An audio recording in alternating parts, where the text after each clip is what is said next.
Hola a todos y todas. En este formato vertical grabo este vídeo casi sin editar, va a ir directamente para arriba.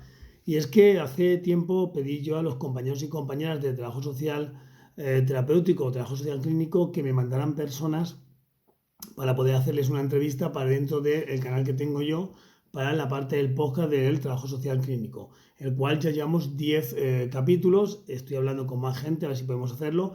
Llega el verano, será complicado para el verano, pero bueno, seguiremos después. A lo mejor ya no subo ninguno más, si se graban o no se graban ya empezará en septiembre. Creo que una vez que llega julio hay que descansar de las redes sociales y sobre todo de lo que es la formación, ¿no? Pero mandando esta información hubo una persona que me preguntó que si podías poner yo desde qué espacio yo realizo el trabajo social terapéutico, el trabajo social clínico, o quizá desde qué metodología o desde qué autores puedo definirme. Vale, entonces voy a ser lo más sincero del mundo. Yo terminé la carrera. Cuando terminé la carrera y me puse a trabajar por primera vez, empecé a trabajar en un piso de gente que salía de la cárcel. Y en aquel momento yo me puse a hacer entrevistas, como nos habían dicho, entrevistas, como decía Teresa Rosell en su libro, que era más psicoanalista, entrevistas como había vivido en la carrera.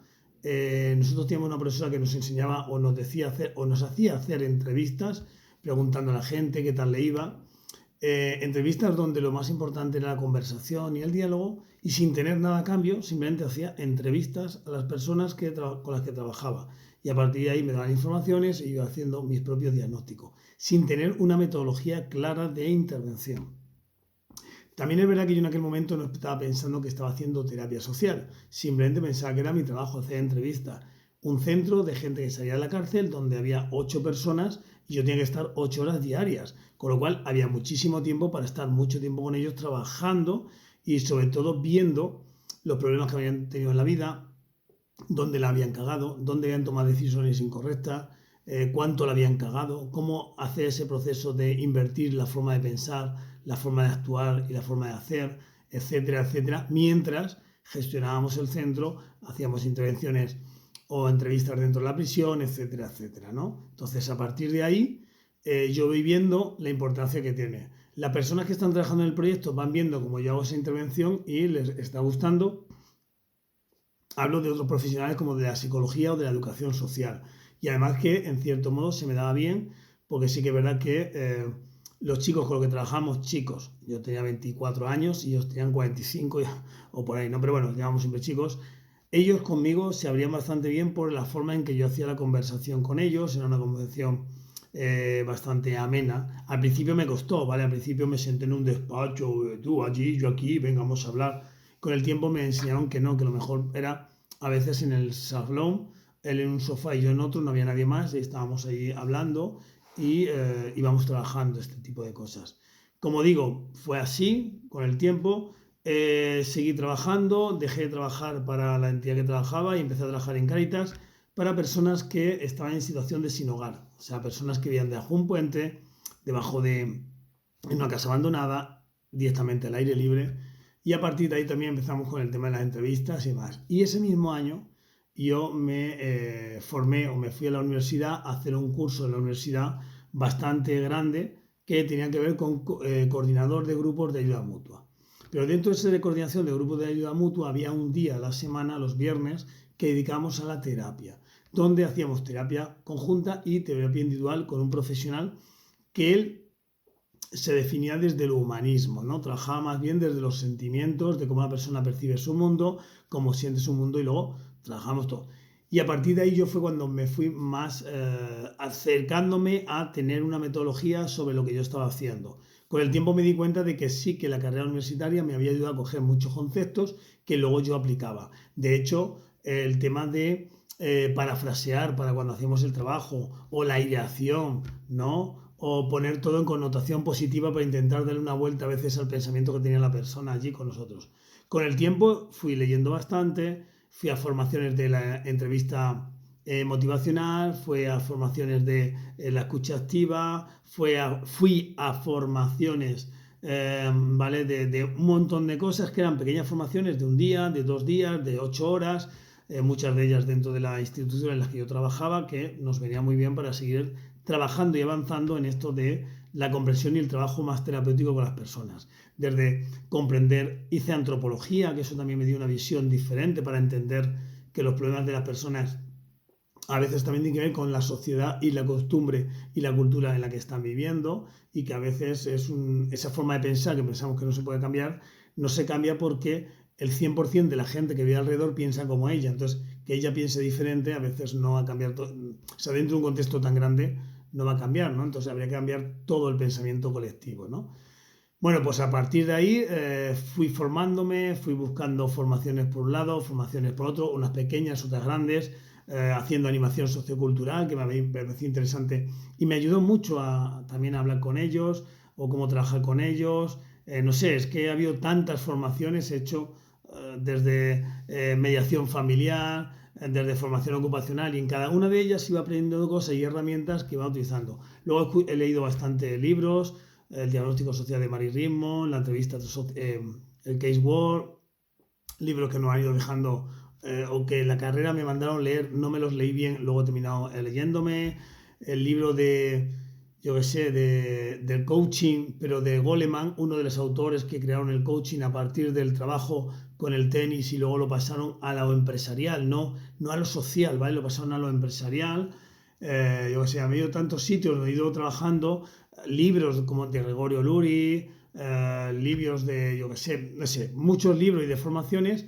Luego, últimamente, o los últimos 5 o 6 años, muchas ponencias por internet que he ido aprendiendo, muchos compañeros y compañeras que hablan de autores y autoras para trabajar, ¿no? Y a partir de ahí he compuesto un trabajo que yo lo puse en un libro que se llama Terapia Social, una herramienta de cambio, donde hablo y también meto cosas de la antropología, meto cosas de la psicología, y he unido un todo que algún día escribiré mi propia metodología de cómo la utilizo, cómo la hago, sobre todo esos procesos y estos protocolos de trabajo que he ido haciendo y realizando, pero que la base de todo este trabajo ha sido formarme yo, comprender yo, ¿no? Que cualquier persona, si mañana viene una persona, lo digo porque esta mañana ha pasado, de que hemos tenido una reunión con unas compañeras que se dedican a trabajar para ayudar a las mujeres para salir de la prostitución, ¿no? Y estaban diciendo que forman para que entendamos todas esas cosas. Pues yo, si algún día hay una formación para comprender todo el mundo de la prostitución, ¿vale? Todo el mundo me refiero a cómo lo vive la persona, no toda la otra parte de cómo el dinero,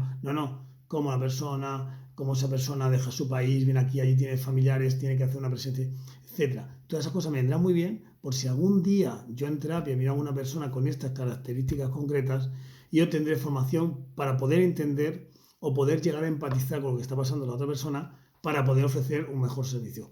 Está claro, y lo he dicho siempre, que no hace falta empatizar, pero me gusta tener muchos conocimientos, mucha información para que cuando estemos trabajando con la otra persona, hacerlo.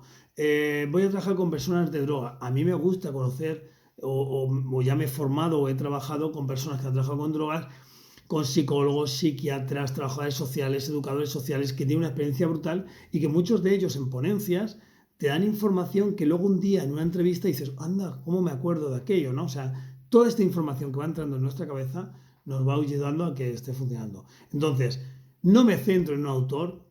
Además, ya sabéis que yo soy para esto muy, muy ecléctico. Creo que si trabajas con temas de adicciones tienes que ser una psicología conductista cognitivista. Si trabajas mejor con mujeres maltratadas o mujeres que han sufrido violencia, tienes que ir más desde el humanismo. Si trabajas con personas que han sufrido cosas de pequeño y ahora están funcionando, tienes que ir más desde el psicoanálisis o de los proyectos psicosociales, etcétera, etcétera. O sea, depende del problema, es más fácil trabajarlo desde una metodología. También depende de la edad, también depende de por qué ha venido, porque a veces que viene una persona para que hagamos terapia con él y esa persona viene obligada. Entonces, no es lo mismo que vengan como diciendo, quiero solucionar mi problema. Me acuerdo un caso de una chica que había tomado una decisión bastante complicada y ella le estaba costando avanzar porque es como que no se había despedido de alguien, ¿no? Y utilizamos la técnica de la silla vacía. Ese día nos dedicamos solo a que pudiera hablar con esa persona, que pasara todos sus sentimientos, que los hablaras, que discutiera, ¿no? Y cuando terminó todo, se quedó ahí. A la semana siguiente, a las 2 semanas, cuando la vi, venía diferente, ¿no? En cierto modo, había asumido lo que había pasado, se había despedido de esa persona y le había hecho poder avanzar, ¿no? Entonces, sabemos que hay algo ahí, hay que trabajar con una técnica concreta que libere a esa persona para que ahora vamos a trabajar desde otra forma. Pero es importante liberar. Y sé que no he contestado mejor lo que ha dicho Liri, ¿no? Pero bueno, me juntaría con todas, yo qué sé. A mí me parece grandiosas todas las trabajadoras sociales que nos han precedido y voy aprendiendo siempre de ellas, tanto las contemporáneas que tenemos ahora como las anteriormente. O sea, que ahora también tenemos muchas compañías. Sí que es verdad que en España muchas de las contemporáneas se han centrado en discutir cómo trabajar desde servicios sociales y sobre todo en discutir el sistema de servicios sociales más que aquel trabajo social que es el que más me gusta a mí, que es del de la persona, el de sentarnos con la persona y pasar de la institución y ver los recursos que tiene la propia persona. Pero hay grandes profesionales del trabajo social y con frases muy buenas, ¿no? Yo sé, me acuerdo de Ana Lima, que fue presidenta del Consejo General de Trabajo Social y a mí la verdad que me gusta mucho cuando pone vídeos o está en un sitio, me gusta hablarla, escucharla porque sobre todo habla desde la defensa del trabajo social, de los derechos de las personas y entender como que la pobreza no es algo que está ahí, sino es algo que tenemos que erradicar y que tenemos que trabajar. Sin nada, muchas gracias en este vídeo random que me ha salido totalmente y nada, que te subo ahí a las redes, si le quieres le escuchas y si no, pues no le escuchas, pero si has llegado hasta aquí es que la has escuchado. Y si has llegado hasta aquí y la has escuchado, por favor, deja un mensaje abajo, contéstame, dime qué te ha parecido lo que yo te he contado y desde dónde tú estás ejerciendo el trabajo social y sobre qué profesionales te gusta. Nada, un saludo, nos vemos y comentario abajo, ¿vale? Bueno, venga, un like.